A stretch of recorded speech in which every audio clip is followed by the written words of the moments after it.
Hey guys, it's Missy Wolf, and I'm here with six-time Grand Ole Opry performer Janelle Arthur. How are you? Good, how are you? I'm sorry, 16. Sorry, 16. 16 times, sorry. Isn't that what I said? You said six time.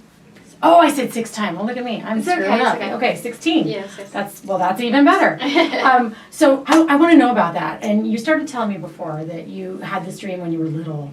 Yeah, I was 4 years old, and I somehow knew I wanted to be on the Grand Ole Opry. I had heard my family talk about it. I guess I grasped it enough to know that it was something I wanted to do, and it was something that the big stars did, and I was so thankful because I got to perform on there at such an early time after I did American Idol, and I just didn't know if that would, number one, ever happen, but it ended up happening in multiple times, and I'm just very, very thankful. It was my number one goal, so I thought, well, what am I supposed to do after this? How do I do anything better than that? So Right. Well, you just gotta keep writing down those new goals and coming up with ideas and fun stuff. How was your experience on American Idol?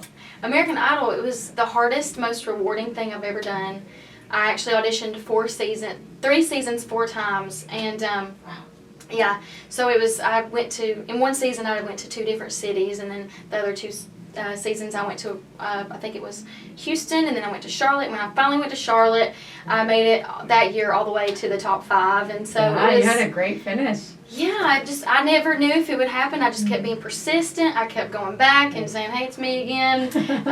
You better put me on the show because I'm going to come back next year if you don't. So I guess that's why they let me on. And then America really got behind me. And so I was able to make it to the top 5. And it was the hardest thing I've ever done. I mean, I've had some really hard schedules in my life. And it was the hardest schedule. I just can't even tell you how much we did in between each performance. I mean, it was like they called it, our producers called it boot camp, and really I can tell you it's made everything else seem a whole lot easier. That's for sure. So. Right, yeah, and that's what I've heard before. It's so structured, and they have every second of your day planned out. And absolutely, they do. Yes. And I think that's how it is for most of those types of shows. You know, there's a lot to cram in, and we, the audience, don't see all of it. Yeah, you don't even see that. I've said they could make a reality show after that whole behind the scenes experience, because you're doing so many different things, and you're so stressed. I mean, you're stressed to the max, and we would all of us girls, we would be getting our hair done, and they'd be doing our hair for the show, and we'd be sitting there, and I would start to drift off, and I would catch myself, and then I'd look over, and the other girl would be drifting off too, and so we were all exhausted, but it was so worth it. It was so worth it. Absolutely. We loved going on the road too. We all went on the top 10 tour, and it was fun. How was that? You got to play at some pretty amazing venues. Yeah, we did. I mean, I've never played in an arena other than that time, and so it was awesome. We played all over the United States. We played in Canada, and it was just unreal hearing all of the fans in person that we knew had voted for us the whole time, and then they were right there in front of us. It was great. Right, that's awesome. Now, that's also led to some really awesome collaborations that you've had, and there's 2 that I want to talk about. One is with the band Perry, and the other one is with Vince Gill. And Vince, we love you here, and we love you too, the band Perry. But Vince, I have noticed, has been collaborating with a lot of the artists that I've been interviewing, and they're all telling me he's just this great guy, and he never says no.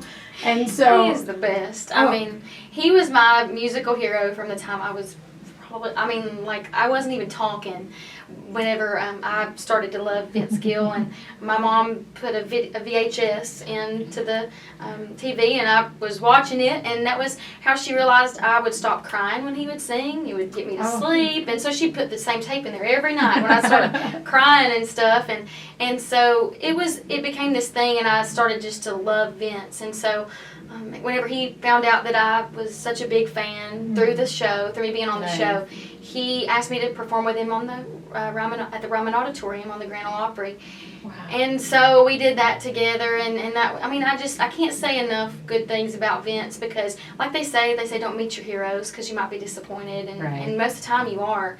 And I just happened to be so blessed, because I couldn't have even imagined that he would have been as awesome as he is. He has treated me like a friend, and he didn't even have to know my name. So I just love him to death. He's great. I want to know what went through your head when you found out that he invited you to perform with him. Like, how great is that? Well, what was unreal is I was scheduled to be on the Opry that night, and that was my first time at the Ryman, and I knew he was going to be there. So that was enough. You're for like, me. that's a happy he's going to be there. coincidence. He's going to be there. I'm freaking out. Well, so then he comes backstage and he asked me to close the show with him. I mean, and I hadn't even gone out on stage yet, and so it was just very very last minute, not cool. really rehearsed. We stepped in the stairwell and we ran through a verse and a chorus, and that was it. That was all we had. And then I walked out there, and and it was unreal. But also the Ben Perry, they were just.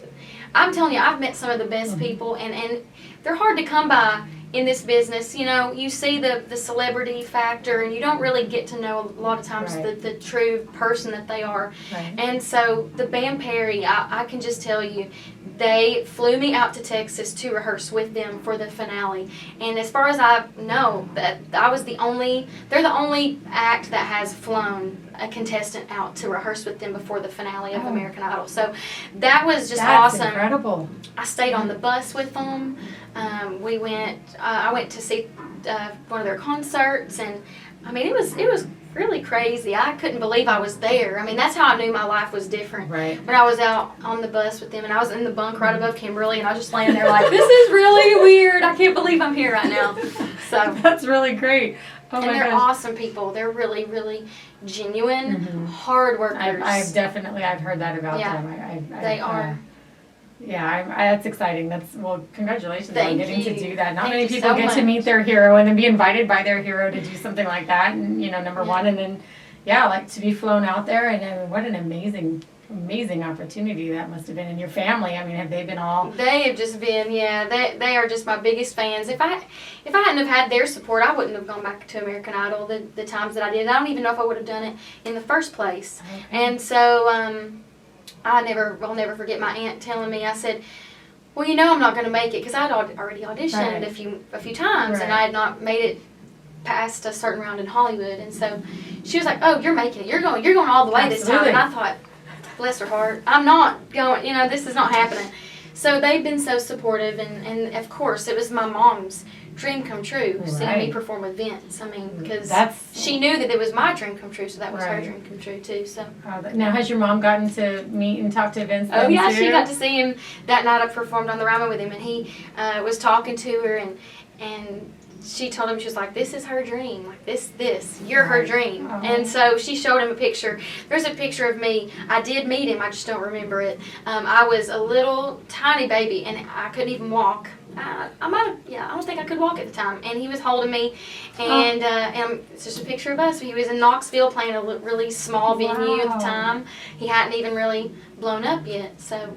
Oh, that's incredible. Yeah. That's great. So there's a little picture of us, and then we were out on the stage together. Really neat. Was he surprised to see that picture? I would have been. Yeah, and he remembered the venue. It was just like a little hole in the wall in Knoxville, Tennessee. So. When you're an artist, and even myself, I'm not an artist, but there are certain places, certain venues where you just love to be, and you will never forget them as long as I've been going to concerts since I was little, and there are just certain places where they have that effect on you, and they're great, and you just always the energy, remember. The crowd, or the acoustics and stuff. Right, definitely. So what do you have going on now? I mean, that Idol's over, and you're here at we're here at the Wildhorse Saloon in Nashville, by the way, and it's spring break, and it's St. Patrick's Day, and. Okay, we're not. Well, you're closer to green than I am. Yeah, I've got green eyes, so I have green earrings. I'm gonna be putting on for the show. There you go. But so, what are your plans? What are you guys doing? What are you working on? Well, I just released my EP not too long back, and I have a duet with Vince on there, and it's all songs that I wrote. I'm really excited about it. It's been fun, and I've gotten a lot of great response from it.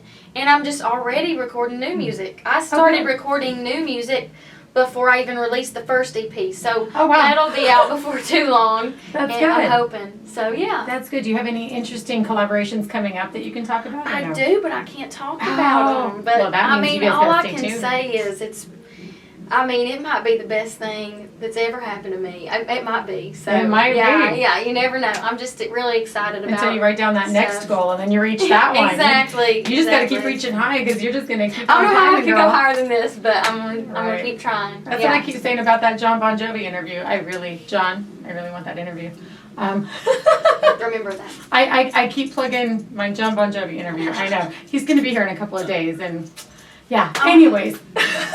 But wow, that's great. Well, thank you so much for taking the time. And thank y'all. good luck on everything. And I can't wait to hear about your new collaboration because I'm sure it's, you know, you look at you. You're so excited. I am excited. Yeah, I know you're beaming. So Excited. we will make sure everybody has your links. But how can they get in touch with you now? Yeah, well, of course, I have my website, JanelleArthur.com. That's pretty much where I keep my schedule updated, where I'm going to be. If I'm going to be out of town, if I'm going to be out of the state, you know, I might do a tour sometime down the road, so keep up with me. But I'm on Twitter, I'm on Instagram, I have a fan page on Facebook, and I really do like to interact with my fans. I like to write you back, and yeah. All right. Love to hear from you. Well, you heard her, so send her a message. Say hi. Yeah. Check her out. Stay tuned. Thank y'all.